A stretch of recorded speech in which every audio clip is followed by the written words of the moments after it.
السلام علیکم۔ سعودی عرب کی وزارت حج عمرہ نے اعلان کیا ہے کہ حکومت نے ویزا المضیف یعنی میزبان ویزے کی پالیسی کو منسوخ کر دیا ہے۔ واضح رہے کہ 3 سال پہلے حکومت نے اعلان کیا تھا کہ ویزا المضیف یعنی میزبان ویزا کہ جو غیر ملکی اپنے کسی بھی رشتہ دار کو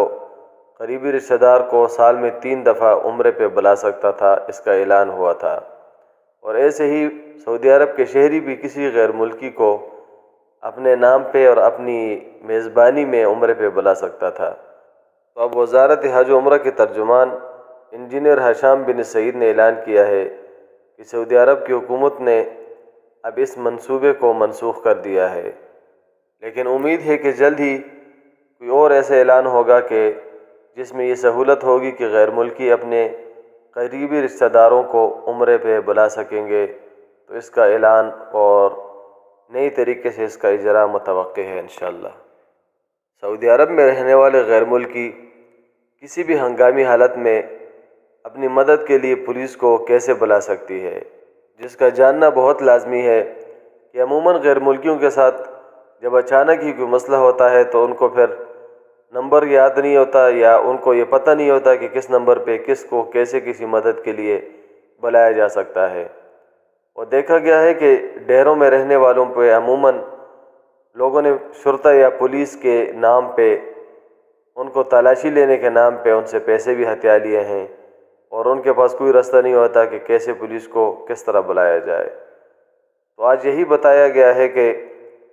پولیس کو مدد کے لیے کس موقع پہ کس نمبر سے بلایا جا سکتا ہے۔ آپ کسی بھی ہنگامی نوعیت کے موقع پر 999 یعنی 999 سے پولیس سے رابطہ کر سکتے ہیں۔ اس کے علاوہ 911 یعنی 911 ہنگامی سینٹر کے اہلکار کو بھی کسی وقت اپنی مدد کے لیے بلا سکتے ہیں، اور یہ ہمہ وقت آپ کی مدد کے لیے چوکس اور مستعد رہتے ہیں۔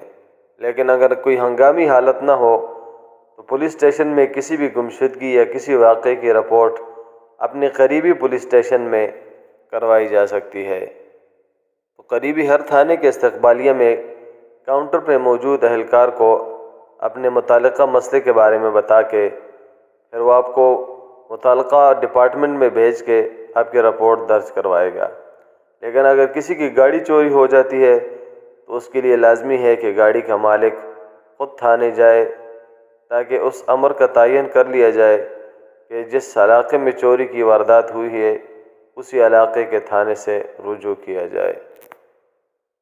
یہاں بتاتے ہیں نکاح کے قوانین کے بارے میں کہ اگر کوئی غیر ملکی سعودی عرب میں شادی کرنا چاہے، نکاح کرنا چاہے تو اس کے لیے کیا قوانین ہے، کیونکہ یہاں غیر ملکیوں اور شہریوں کے لیے شادی کے قوانین الگ الگ ہیں۔ قوانین کے مطابق نکاح عدالت میں رجسٹر کیا جاتا ہے، جبکہ ایجاب و قبول بھی قاضی کے سامنے ہوتا ہے۔ نکاح نامے میں تمام شرائط کا اندراج بھی نکاح رجسٹرار جسے قاضی کہتے ہیں اس کے پاس ہی ہوتی ہیں۔ شہریوں کے لیے نکاح میں بنیادی شرط میں باہمی اتفاق کے علاوہ میڈیکل ٹیسٹ کی حکومتی شرط اہم ہے، جس کے بغیر نکاح کی تاریخ ہی نہیں ملتی۔ میڈیکل ٹیسٹ میں اس بات کی تصدیق کی جاتی ہے